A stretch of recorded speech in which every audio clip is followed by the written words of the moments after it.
আসসালামু আলাইকুম, সবাইকে স্বাগত জানাচ্ছি। লতার রশিতে হাজির হয়ে গেলাম নতুন আরও ছোট্ট একটা ভিডিও নিয়ে। আজকে আপনাদের সাথে হেলদি একটা রেসিপি শেয়ার করব। আবারও রোজায় হেলদি ইফতার রাখতে চাইলে কিন্তু এরকম একটা ইফতার রাখতে পারেন আপনার প্লেটারে, সেটাই আজকে আপনাদের সাথে শেয়ার করব।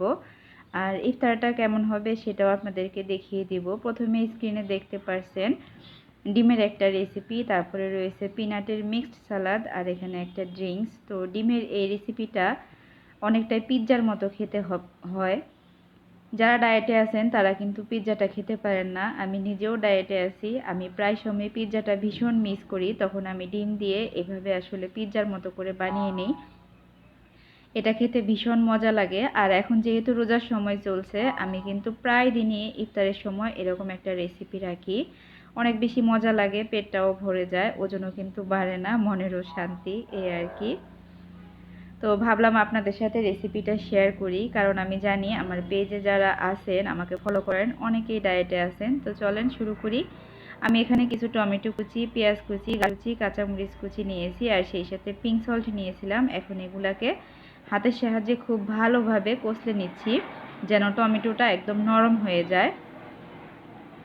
এরপরে আমি এখানে দিয়ে দিচ্ছি 2টা ডিম। চাইলে কিন্তু এখানে 3টা 4টা ডিমও দেওয়া যেতে পারে, তবে আমি 2টা ডিমই দিচ্ছি, কারণ ইফতারে কিন্তু আসলে 2টা ডিমের বেশি খাওয়া যায় না।